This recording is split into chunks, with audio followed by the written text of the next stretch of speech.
তাহলে আমরা আমাদের জায়গা থেকে মনে করি যে তারা অবশ্যই এখনো তাদের যে বিবেকবোধের জায়গাটুকু সেটুকুর যতটুকু বহিঃপ্রকাশ আমরা প্রত্যাশা করি ততটুকু তারা করছেন না। আচ্ছা, এখন বিএনপির অ্যাক্টিং চেয়ারপারসন যেটা বলেছেন এটা ওনার ব্যাপার, এটা নিয়ে আমি মন্তব্য করার জন্য।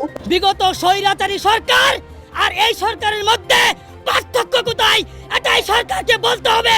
কার কাছে নালিশ করবো? এই দেশে মানুষ আছে, আমরা সাধারণ মানুষ, গরিব মানুষ, কাজ করে খাইতে পারি না। স্বাধীনতার আকাঙ্ক্ষাকে দমন করার জন্য অপরাধের মাধ্যমে, হত্যাকাণ্ডের মাধ্যমে, নিপীড়নের মাধ্যমে একটা জাতির আকাঙ্ক্ষাকে দমন করে গণতান্ত্রিক দল যে সরকারকে সমর্থন করেছে সেই সরকার দেশ চালাচ্ছে, ঠিক আছে, আলাপ আলোচনা তর্ক বিতর্কের মধ্যে দিয়ে থাকবে, কিন্তু সমর্থন যারা নিজেদেরকে যৌক্তিকভাবে পুনঃপ্রতিষ্ঠিত বা অনেক ক্ষেত্রে বিজয়ী ভাবছেন। চাকরির জন্য প্রত্যেককে পুলিশ ভেরিফিকেশন করতে হয়, প্রত্যেকটা ক্যান্ডিডেটকে, বেশিরভাগই তারা ছাত্র। এই নিয়ে আমরা বৈষম্য শুনেছি যে পাকিস্তান, পূর্ব পাকিস্তানের মানুষের উপর বৈষম্য চাপিয়ে দিচ্ছে, তাদেরকে চাকরি দেওয়া হয় না ঠিক মতো। আমাদের দায়িত্ব এই মানুষগুলোর পাশে যতটুকু সম্ভব দাঁড়ানো, যতটুকু সম্ভব সহযোগিতার হাত বাড়িয়ে দিয়ে তাদের পাশে দাঁড়ানো। আমি মনে করি এক কথায় আপনারাও না, কেউ আমরা মানুষ না, অমানুষ সবাই। আর উত্তর দেওয়ার কোনো দরকার নাই, আর প্রশ্ন করার দরকার নেই। কে জানি দু একদিন আগে বলেছে যে ফেসিস্টকে বারবার ফেসিস্ট বলাটাও ঠিক না। ফেসিস্টকে কি আমরা চুমু দিব? বলতে পারি। আর আপনি যেগুলো ওপিনিয়ন বলছেন, আমার যেটা মনে হয় যে এটা একটা ব্রড বেস একটা প্যানেল। আমাদের অ্যাচিভমেন্ট হবে ইসলামী ব্যাংক, সবগুলো ব্যাংক যদি অ্যাড করি 11টা ব্যাংকের মধ্যে, ইসলামী ব্যাংক একদিকে, অন্য সবগুলোর যোগফল করলে সমান হবে না। 40 বছর পর তারা এই বিচারটা প্রক্রিয়াটা চালু করেছিল। এটা সুস্পষ্ট ছিল যে এটি রাজনৈতিক বিচার ছিল, এটি একটি প্রহসনের বিচার ছিল। বিগত স্বৈরাচারী সরকার আর এই সরকারের মধ্যে পার্থক্য কোথায় এটাই সরকারকে বলতে হবে। আমরা তাদের কাছে হাত পেতে ভিক্ষার মতো চাচ্ছি, তারা আমাদেরকে কোনো ফ্লোর দিচ্ছে না। আমাদের চোখ মুখ বন্ধ করে আমাদেরকে র্যাব এসে, টিভি এসে বিভিন্ন জায়গায় নিয়ে গেছে। প্রায় 12টি বছর যাবৎ আমরা রাজপথে আন্দোলন করেছি, সংগ্রাম করেছি, নির্যাতিত হয়েছি। কেন হয়েছি সেটা শুধু আপনারা নয়, আমার সারা দেশের মানুষ আজ পদে পদে জেনে গেছে। আমরা দীর্ঘ 12টি বছর যাবৎ চাকরিতে আবেদনের বয়স সীমা 35 করার জন্য এবং ন্যূনতম 35 করার জন্য এবং শর্ত সাপেক্ষে উন্মুক্ত করার জন্য আমরা দীর্ঘদিন লড়াই সংগ্রাম করে এসেছি রাজপথে। আপনারা দেখেছেন বিগত সরকারের আমলে আমাদের এখানে সহযোদ্ধা অনেকে উপস্থিত আছেন। আমি নিজে ব্যক্তিগতভাবে 29 বার গ্রেপ্তার হয়েছি, লাঠিপিটার শিকার হয়েছি, জেলে গিয়েছি। আমার অনেক সহযোদ্ধা সারা দেশের থেকে অনেকে প্রতিনিধি ছিল, তারাও সেখানে বিভিন্ন জায়গায় জেলে বন্দী হয়েছে। আমাদের চোখ মুখ বন্ধ করে আমাদেরকে র্যাব এসে, টিভি এসে বিভিন্ন জায়গায় নিয়ে গেছে, উঠিয়ে নিয়ে গেছে। আমাদের পরিবারকে হেনস্থা করেছে, আমাদেরকে বিভিন্ন জায়গায় নিয়ে গিয়েছে। তারপরেও আমরা দমে যাইনি। কেন দমে যাইনি আপনারা জানেন? আমরা একটি যৌক্তিক দাবি নিয়ে আমরা এগিয়েছি। সেই জন্য আমরা বিগত সরকারকেও বারবার বলেছি, বিগত সরকারের সংসদ থেকে শুরু করে এমন কোনো মন্ত্রী এমপি ছিল না যাদের কারণে আমাদের এই সুরটা বাজেনি। কিন্তু তারা স্বৈরাচারের ভূমিকায় গিয়ে আমাদের এই আন্দোলনকে নস্যাৎ করার জন্য, আমাদেরকে টুকরো টুকরো করার জন্য, আমাদের এই সাংগঠনিক শক্তিকে ভেঙে দেওয়ার জন্য বারবার অপচেষ্টা করে গিয়েছে। তবে যেই কথাটি বলতে চাই, আমি শুধু সারা বাংলাদেশের মানুষের উদ্দেশ্যে বলতে চাই, বিগত সরকার যাদেরকে আমরা সকলে এক বাক্যে এখন বলে উঠছি যে স্বৈরাচারের ভূমিকায় ছিল, তাই যদি হয়ে থাকে, তাই যদি আমরা বিশ্বাস করি, তাহলে আমরা যে আন্দোলনের মাধ্যমে, যে নির্যাতনের পর এই সরকার, অর্থাৎ অন্তর্বর্তীকালীন সরকার বা আপনারা যে সরকারি নাম দেন না কেন, এই সরকারে এসে যখন আমরা এই ছাত্র সমাজ, সারা দেশের নির্যাতিত ছাত্র সমাজকে নিয়ে রাজপথে আমরা একটি ন্যায্য দাবির জন্য আমরা তাদের কাছে হাত পেতে ভিক্ষার মতো চাচ্ছি, তারা আমাদেরকে কোনো ফ্লোর দিচ্ছে না। এমনকি বিগত সরকার যেভাবে রাস্তায় ফেলে আমাদেরকে লাঠিপিটা করেছে, স্বৈরাচারের ভূমিকা অবতীর্ণ হয়ে আমাদেরকে জেলে ভরেছে, সেই ভূমিকায় আজকে অন্তর্বর্তীকালীন সরকার আমাদের ছোট ভাই নাহিদ থেকে শুরু করে যারা এখানে অন্তর্বর্তীকালীন সরকারে আছে এবং ঢাকা বিশ্ববিদ্যালয়ের আমাদের সহযোদ্ধা ছোট ভাইরা, হাসনাত সহ, আমাদের সার্জিৎ সহ যারাই আছে, এই সমন্বয়ক কমিটিতে যারা আছে, তারা তো জানে আমরা কতটুকু নির্যাতিত ছিলাম।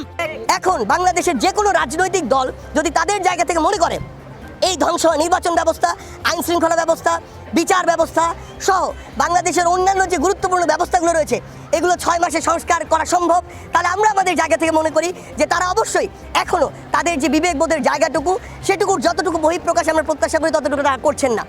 আমরা আমাদের জায়গা থেকে একটি জিনিস বলেছি যে 2000 মানুষ পরিবারের কথা চিন্তা না করে, মা বাবার কথা চিন্তা না করে, সহধর্মিনীর কথা চিন্তা না করে, সন্তানের কথা চিন্তা না করে জীবন দিয়েছে শুধুমাত্র একটি নির্বাচনের জন্য নয়।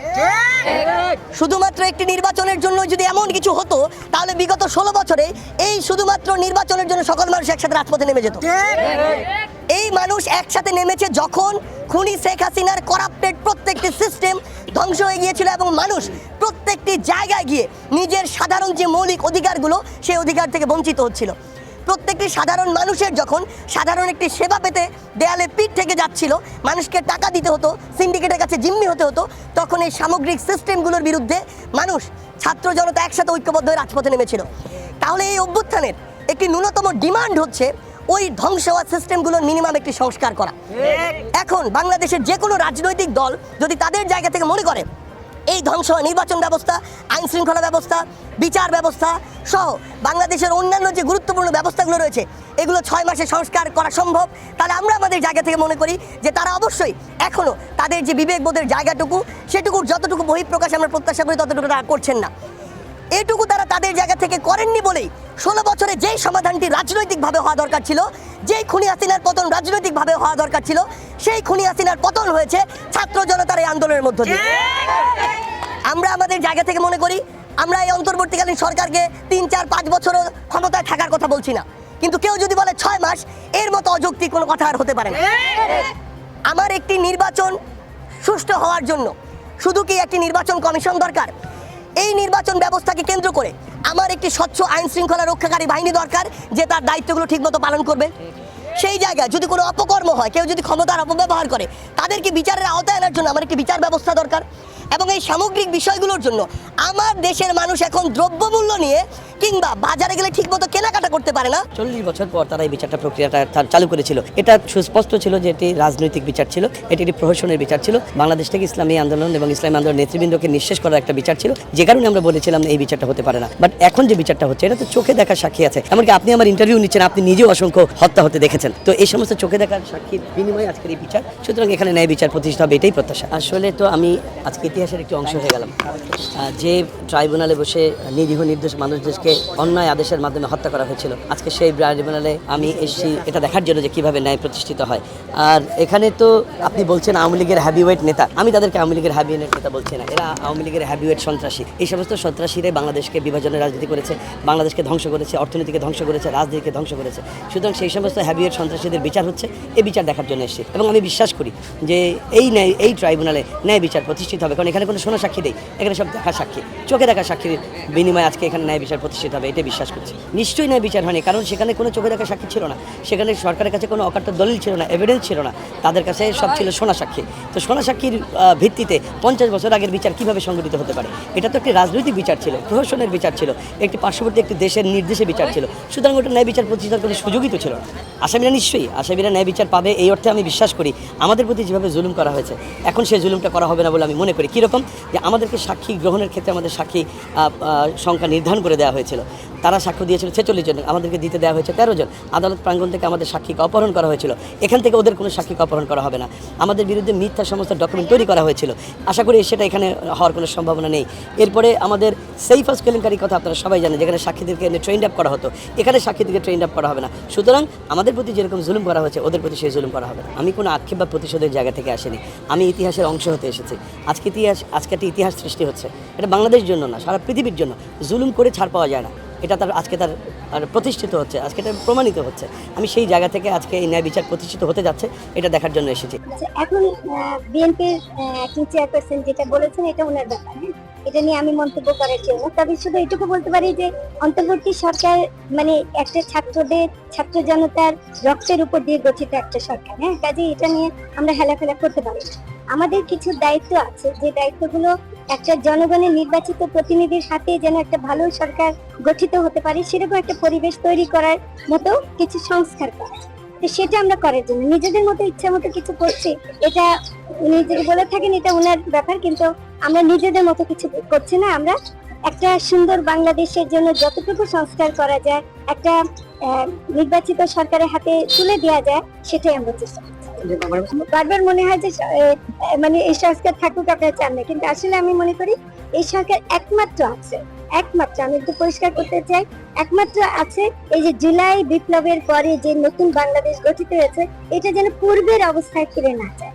পূর্বের যে অত্যাচার ছিল, অন্যায় ছিল, দুর্নীতি ছিল, সেগুলো যেন আমরা কিছুটা হলো ঠিক করে যেতে পারি। আমরা নিশ্চয় পুরোটা ঠিক করতে পারবো না, কিন্তু একটা যদি সঠিকভাবে নির্বাচিত সরকার আসতে পারে যেন আকাঙ্ক্ষা পূর্ণ করার মতো, তাহলে অবশ্যই হবে। হ্যাঁ, সংস্কার বিলম্ব হওয়ার কোনো কারণে প্রয়োজনীয় সময়টাই নেওয়া হবে। এখন প্রয়োজনীয় সময়টাকে যদি কেউ বিলম্ব মনে করে, কার কাছে নালিশ করবো? এই দেশে মানুষ আছে?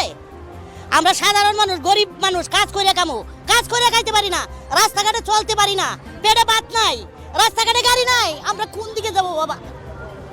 আল্লাহর কাছে বিচার দিলাম বাবা, আল্লাহর কাছে এটুকুই বললাম।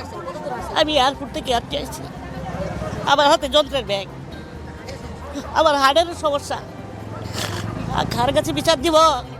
কেউ আছে? কার কাছে বিচার দেবো বাবা? বলার নেই। দায়িত্বটা যারা দেশ চালাইতেছে, এই আপনারা যারা চালাইতেছে তারারই তো দায়িত্ব, তারাই তো দেখবে আমাদেরকে। উপর আল্লাহ, পরে তারা।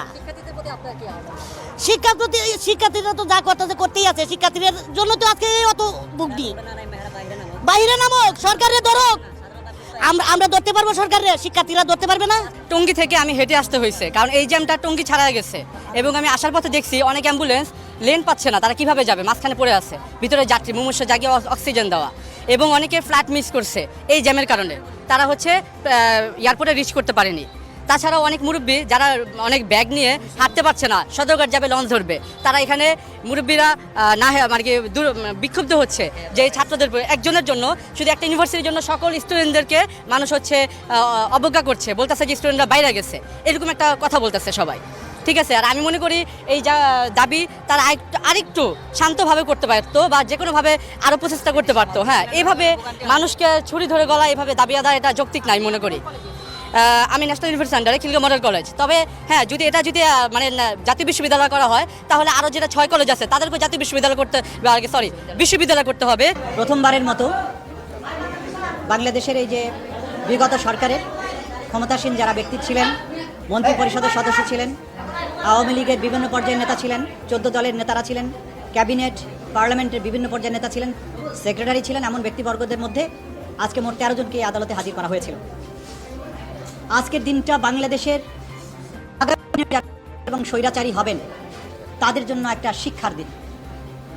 ক্ষমতার দম্ভ এবং মানুষের স্বাধীনতার আকাঙ্ক্ষাকে দমন করার জন্য অপরাধের মাধ্যমে, হত্যাকাণ্ডের মাধ্যমে, নিপীড়নের মাধ্যমে একটা জাতির আকাঙ্ক্ষাকে দমন করে গণহত্যা চালিয়ে মানবতা বিরোধী অপরাধ করে ক্ষমতায় যে চিরদিন থাকা যায় না এবং বিচারের মুখোমুখি হতে হয়, আজকের দিনে এই আদালতের দৃশ্য দেখে ভবিষ্যতে বাংলাদেশের যারা স্বৈরাচারী হওয়ার স্বপ্ন দেখেন তারা যদি শিক্ষা গ্রহণ করেন, সেটা আজকের দিনের জন্য একটা বড় লেসন হবে বলে আমরা মনে করি।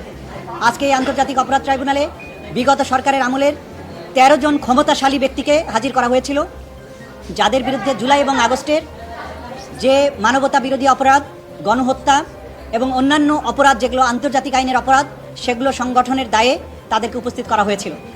আজকে আদালতে আমরা এই অপরাধ সংগঠনের পেছনের যে পটভূমি আছে সেটা ব্যাখ্যা করেছি কিভাবে 2009 সাল থেকে ক্রমান্বয়ে একটা রাষ্ট্রযন্ত্রকে ক্রমান্বয়ে ব্যবহারের মাধ্যমে সমস্ত রাষ্ট্রীয় প্রতিষ্ঠানগুলোকে রাজনীতিকরণ, দলীয়করণ, পারিবারিকীকরণের মাধ্যমে একটা নিপীড়ক সংস্থায় পরিণত করেছিল। একটা রিপাবলিক, ডেমোক্রেটিক রিপাবলিক, সেইটাকে কিভাবে একটা নিপীড়ক এবং ফ্যাসিবাদী নিপীড়নকারী সরকারে পরিণত করা হয়েছিল, সেই স্টোরি, যেই পটভূমিতে একটা রাষ্ট্র ক্রমান্বয়ে জনগণকে বিভিন্ন সময় হত্যা করে, আমরা বলেছি পিলখানা হত্যাকাণ্ডের মাধ্যমে প্রতিরক্ষা ব্যবস্থাকে ধ্বংস করা হয়েছে, শাপলা চত্বরে সাধারণ মানুষকে হত্যা করার মাধ্যমে প্রতিবাদী জনতাকে স্তব্ধ করা হয়েছে, ডিজিটাল সিকিউরিটি অ্যাক্টের মাধ্যমে মানুষের বাকস্বাধীনতা, অন্যায় এবং নিপীড়নের বিরুদ্ধে যে ভয়েস জনগণের, সেটাকে রুদ্ধ করা হয়েছে।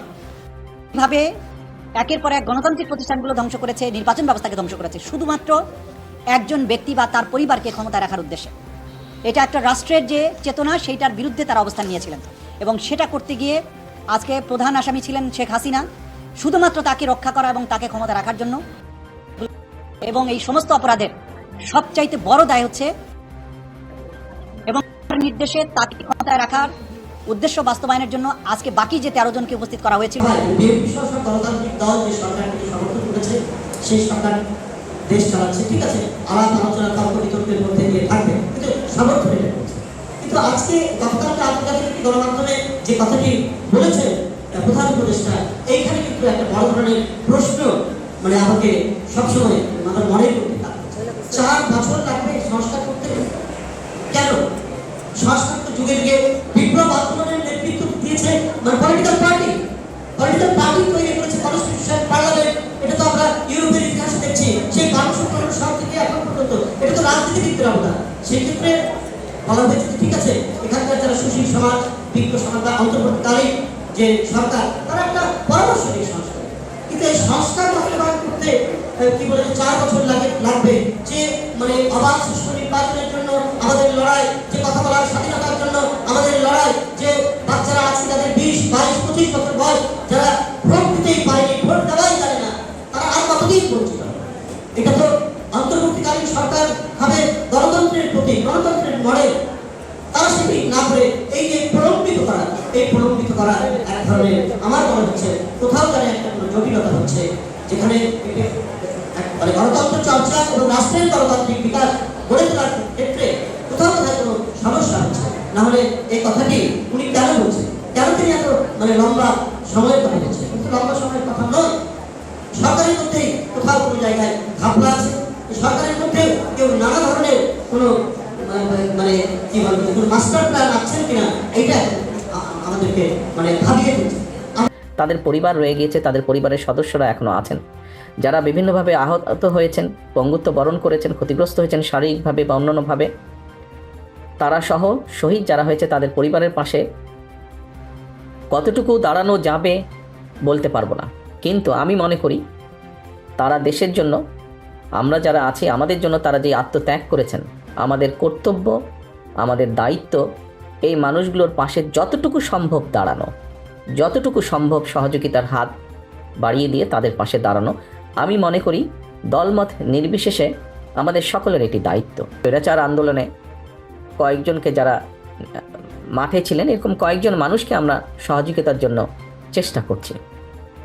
আমি ব্যক্তিগতভাবে মনে করি যে আমাদের এই চেষ্টাটি শুধু এখানে থেমে থাকলেই হবে না। এখানে আজকে 2 জন ব্যক্তি, 2 জন তরুণ আমাদের সামনে বক্তব্য দিয়েছে। একজন আলামিন নামে একজন বক্তব্য দিয়েছে। আলামিন তার বক্তব্যে বলেছে যে ডাক্তার তাকে বলেছে হয়তো আর কিছু করা সম্ভব নয়। তবে আমি এখানেই হাল ছেড়ে দিতে চাই না। আজকে আমরা এখানে হয়তো হুইল চেয়ার দিচ্ছি কারণ তাদের কোনো কারণে তারা পঙ্গুত্ব বরণ করেছেন। সায়েন্স বর্তমানে অনেক দূর এগিয়ে গিয়েছে। আমি দৃঢ়ভাবে বিশ্বাস করতে চাই যে আজ না হলেও কাল, কাল না হলেও পরশু হয়তোবা আমরা এমন কোনো চিকিৎসা তাদেরকে দিতে সক্ষম হব যে চিকিৎসার সুবিধার কারণে তারা হয়তো আবার আগের মতন হাঁটতে চলতে ফিরতে পারবেন নিজের পায়ে, হুইল চেয়ারের প্রয়োজন হবে না। আমি এভাবে জিনিসটিকে দেখতে চাই। আজকের শুধু এই 10 জন নয়, সারা বাংলাদেশে এরকম বহু মানুষ আছে যারা আত্মত্যাগ করেছেন। কতজনকে আমরা করতে পারবো, সেই চিকিৎসা সুবিধা দিতে পারবো সেটি বলতে পারবো না। তবে থেমে বা বসে থাকলে বোধহয় ঠিক হবে না। যে কয়জনকে আমরা পারি সে কয়জনের প্রতি আমাদের এগিয়ে আসা উচিত বলে আমি মনে করি। এবং শুধু রাজনৈতিক দল হিসেবে নয়, শুধু একজন ব্যক্তি হিসেবে আমরা নয়, আমি আজকে আহ্বান করব সমাজের প্রতিটি মানুষকে, যাদের যতটুকুই সমর্থন আছে, যাদের যতটুকুই সাধ্য আছে, সেই সাধ্য অনুযায়ী তারা যদি এগিয়ে আসেন, আমরা বহু মানুষকে সাহায্য করতে সক্ষম হব। কারণ সমাজ এভাবেই চলে সামনের দিকে।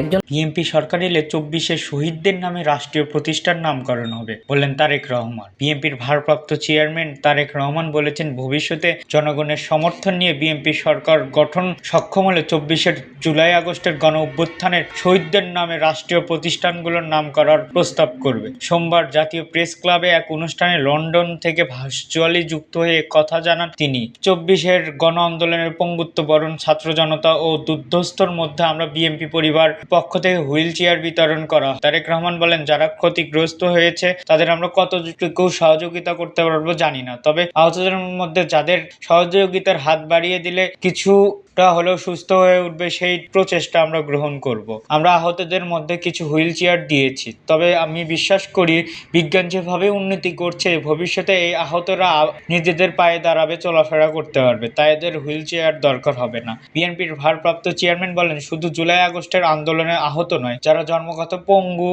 তাদের বিএনপি ক্ষমতায় আসতে পারলে সরকারের পক্ষ থেকে সহযোগিতা করবে, সেটা যে পরিবারের সদস্যই হোক না কেন, যাতে পঙ্গু মানুষগুলোকে স্বাবলম্বী হতে পারে। তারেক রহমান বলে, কাউকে সহযোগিতা করার জন্য কোনো সংগঠনের সঙ্গে যুক্ত হওয়ার প্রয়োজন নেই, নিজ উদ্যোগেই সহযোগিতা করতে পারেন। আমরা যদি সবার সহযোগিতায় এগিয়ে আসি, আমরা দৃঢ়ভাবে বিশ্বাস করি নিজ কল্পনায় বাংলাদেশ সূচনা করতে সক্ষম হবে। এতক্ষণ আমাদের সাথে থাকার জন্য ধন্যবাদ। পরবর্তী আপডেট পেতে আমাদের চ্যানেলটি সাবস্ক্রাইব করে পাশে থাকা বেল আইকনটি বাজিয়ে রাখুন।